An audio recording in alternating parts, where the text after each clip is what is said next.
Hi again then guys, and welcome to of course another installment of Beards and Cars. For those who haven't clicked on an episode of this series before, we release it every Saturday. It's a podcast style series where we talk about countdowns, discussions, problems with things like games, comparing games to each other. It could be a wide variety of topics, and often I will ask the community for topics that they would like to see.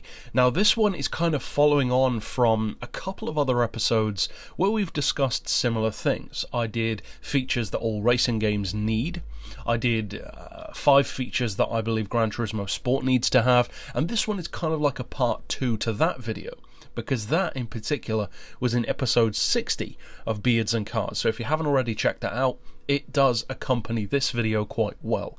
Now this is another 5 features, some of which kind of overlap with what I've already talked about, that I personally feel Gran Turismo Sport could really benefit from a lot. Now I use the word need in a number of these titles, but of course we don't need many things. We want many things. All of the cars that people ask for instance, we don't need them, we want them. You don't need anything in a racing game. It's not a necessity to life. We want certain things. So take the word need with, of course, a grain of salt. Now for me, I've narrowed it down to 5, and these are 5 things which either bug me constantly or would just be really beneficial in the game. The first one I've definitely talked about before, and that is the auction house, or at least an auction house. Now Gran Turismo Sport, I would say, easily of all of the Gran Turismo games, has done the best job of having a community storefront-esque design, in a similar way to how Forza does, but also in a much more reminiscent way of how Forza used to do it in Forza 3 and Forza 4 in particular, because the later Forza games, it didn't really feel like a storefront anymore. You could get people's tunes, but you didn't have to pay for them. People would just earn a small amount of money for you using them.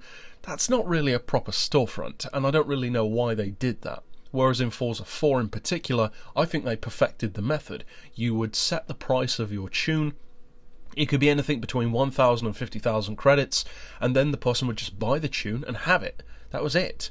That was a much simpler, much better way of doing it, and Gran Turismo Sport doesn't have a payment method at all. It's just based on likes and ads and comments and shares, which is an interesting way to do it. It's almost like a Gran Turismo Sport version of Instagram, if you will. Now, I think an auction house would accompany that so well for 2 reasons. One is that it just fits in with that style of very heavily community-oriented content, which they are clearly pushing with the FIA stuff, the Nations Cup, the existing community tab. It's very, very community-oriented, arguably more so than it's ever been before. But also, we did have an auction house in Gran Turismo 5. Now, of course, it was abused somewhat. People would sell modded cars, that kind of stuff. But that's not so much of an issue now. You don't see people modding cars in GT Sport anywhere near as much, if at all. I don't even recall the last time I saw someone doing that. So having an auction house would be so beneficial, and to be fair, it doesn't necessarily need to be an auction house. Just allow us to sell those vehicles that we keep winning. I know many of you guys talk about how you'll, like 5 or 6 days in a row, win the same car. What's the point of that? Now, of course, there are nowhere near as many cars in the game to win each of them on different days, like you could with a previous game, like GT5 or 6, but at the same time, they could at least allow us to sell them, instead of just having this needless clutter in the garage. Because at the end of the day, the whole incentive of the daily reward car is to get you to drive. If you get to the point where you don't care about the cars that you're winning, it's no longer an incentive. So it's kind of a backward way of doing things, and they could definitely improve that as far as I'm concerned. The next thing is also to do with the community, actually, and this feeds much more so into the kind of Instagram style of presenting things that people have done in the community in a searchable way in particular, because my second feature that I think we really could benefit from is a far more optimized, better community search option. Because, as an example, if you click on Discover, which allows you to search through decals, liveries, photos, all that kind of stuff. And then you go to the search bar on whatever that thing might be. You can type in a tag or look up a specific car, etc., and then it will show you, for example, the liveries that have been made of that car. But the problem is, it's no way near efficient enough. I have so many people asking me where I got certain liveries from, and there's no point in even telling them because I got them so long ago that you will literally never find them in the search. You'd have to scroll back so far, it would take like 3 or 4 hours. Because currently the way it's done, you literally have to click back like every day at a time. Whereas the far more optimized way of doing it, and the obvious way of doing a search, would be the Instagram way, which is if you look up a particular tag, it doesn't arrange everything by date. It just puts them all right there in chronological order in a much more condensed way. You don't see a bunch of blank squares on Instagram where nothing with that tag was uploaded, because that would be a ridiculous way of doing things. You'd have to scroll down through tons of just empty space to find the nearest photo with that tag. Likewise with GT Sport, why do we have to do that? You literally have to do what I just said. You have to scroll through page after empty page, possibly to find what you're looking for, but usually just not finding it. And sometimes, and maybe this is just my copy of the game, but sometimes when you search for something, the game will tell you that nothing with that tag has been found after you scroll back a couple of pages. That's not true, because if you search it again, it will continue the search, and more often than not, you will find something. So they just need to optimize that more. The game is far more than old enough for this to have been ironed out by now. It's not exactly the biggest thing in the world that I'm suggesting here. It's just something that makes our lives so much easier. And it's kind of the point of a search function. What's the point of a search function that doesn't actually find what you're looking for? By definition, that is a broken system. Now, the third thing is one which I've wanted for quite some time, and it's something which I don't understand why they took it away. And that is voice chats in lobbies. I mean, what's the point of having an online racing game when you cannot communicate with each other in that authentic sense? Now, you can type in a box, of course. You can send each other a message, but you cannot just talk, like people actually do. I don't get what the thinking behind that was. Now, maybe it's some kind of measure to try and reduce trolling. If so, it doesn't work, because people still do that plenty in the comments section. So I'm not sure what they were trying to accomplish by taking that away. It's one of the strangest decisions, I think, about Gran Turismo Sport, because voice chat is such an important thing. It's at least half the experience of online play. Half of it is being able to actually drive with other people, and half of it is being able to communicate even with other drivers. And if you cannot do that, well, loads of stuff gets lost in translation of driving. If you bash into someone in the middle of a race, you can't stop and type, "I'm sorry." Whereas if you've just got a headset on, you can say it. It improves the quality of the atmosphere. It doesn't lower it. So not having a voice chat to me is very, very peculiar, and it's something which I hope they do bring back. Although I think it's the kind of feature that they're probably not going to, because if they were, I feel like they already would have had it, even from day one. I'm still holding out some hope, but I'm not particularly hopeful, and that's a shame, because I used to love talking to people online. Now more so than ever, when I enter lobbies, people recognise me, even just from my gamer tag, and want to talk, and it's just so clunky when you have to type everything out. So for me, that's a very, very big one. The next one is, again, something that I've talked about before, and this is a much smaller one. A lot of people probably wouldn't care about this. Being able to delete comments from your own community page. This is a big issue as far as I'm concerned. Not just for me, but for many other creators, especially creators with more followers. The amount of spam that you get from people is ridiculous. You get people just blatantly advertising their own page, their own product. The amount of people I have had put a comment saying, "Hey, check out my version of this livery," for instance. You click through to their page, they don't even have that livery. It's just a straight up lie to get people to their page. That's even worse than self-advertising. That's self-clickbaiting. They're advertising a product that they don't even have. That would be like Rolls-Royce bursting through the door of a Ford dealership and telling all the customers, hey, come and check out our hatchback instead. They don't even have one. That is stupid. Now, we used to be able to delete comments, and it really was as simple as that. There was no reason whatsoever to remove the comment deletion feature. Again, very strange choice on the part of Polyphony. I do not understand why they did that. It's almost like YouTube removing the like button and leaving the dislike for the trolls to use. It makes zero sense. They've literally empowered those people who are abusing the system to do it more, not less. That's ridiculous. So again, that's more of a personal one. I certainly don't have that as bad as many people do, and you can counteract it to some degree, but I cannot believe that Polyphony's response to what we do to counteract it, and certainly what I do, is ideal. Just allow us to delete it, because what I do is if somebody advertises on my page, regardless of how big they are, or small their page may be, I go to their page and post the same thing that they did on theirs. So if they say, for instance, come and check out my liveries, I'll go on their liveries and type the same thing.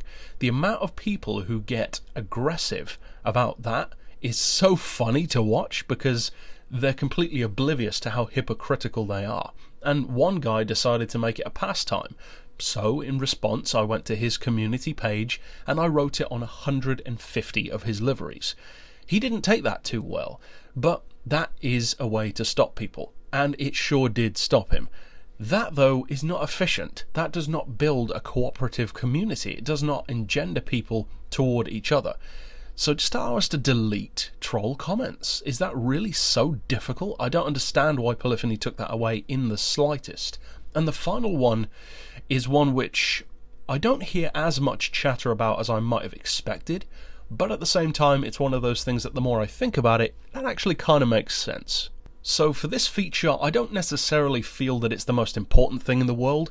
It's just something that would be nice to have, more so as an homage to the past of the franchise than anything else. It's not exactly a necessity, it's more just a bit of fun. And that is B-Spec. If we had a version of B-Spec return to Gran Turismo in Gran Turismo Sport. Now, I would not be at all surprised if they saved B-Spec's return for Gran Turismo 7, whenever that is, because it will doubtless be more of a traditional title, whereas GT Sport is more of an offshoot with a more specific racing goal. And it seems strange to say it's more of a specific racing game when they're all racing games, but you know what I mean. It's much more geared toward pure racing than it is about anything else like collecting cars or tuning them. And that can be evidently seen by two things. One, there are less cars, and two, you can't tune them as heavily. So obviously they have moved away from that. But B-Spec, I think, is just something which I don't need. I mean, I put need in the title because it's more clickable than want, but to have B-Spec back, I think would be interesting. We've got new tracks to work with, and I think in particular what I would like to see from B-Spec is something which, if I recall, Forza actually did relatively early on, maybe even in Motorsport 1 in fact, where your driving would actually directly influence your B-Spec or avatar driver. And that's something which I've always wanted to have if I did my own racing game. I would have this intense driving program, which takes maybe half an hour to an hour, where you can go into it and drive on different types of track, be it a city track, a country track, a snow track, and a dirt track. And then the computer will map out your driving style, the kind of efficiency that you have, the kind of skill level, and then you can actually map your rough style into your AI driver. And then, in effect, you can, through B-Spec, be directing yourself. Now, of course, the driver won't be as quick as you, but it'll have your style. So it'll be much better than just the dumb AI that we used to have driving for you in, say, the Gran Turismo 4 days, or even to some degree Gran Turismo 5.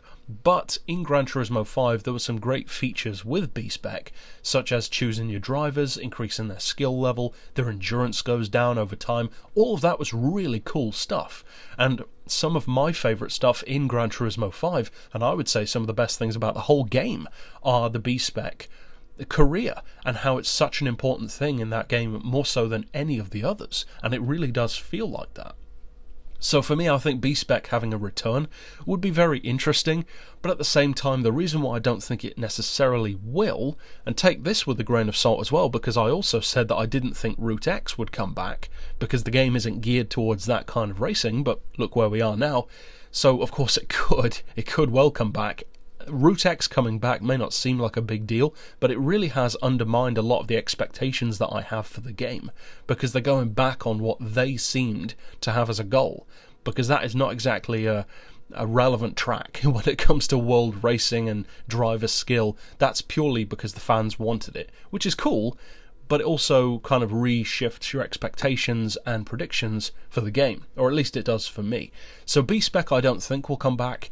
If it did, doubtless it would be more of a career mode thing, but at the same time it actually got me to thinking, what if driver management actually became an aspect of the FIA experience, or at least the online experience?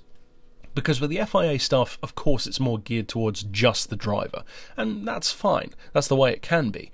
But what if we had online races in lobbies where you are directing the race, all of you, based on avatar drivers, or as Forza calls them, drivatars, who mimic your style, and you can actually train the drivers more over time, or even do what Forza does, which is continuously map your driving in every race you do, and translating that little bit more piece by piece, even track by track, to your avatar driver, and over time it becomes more and more like you.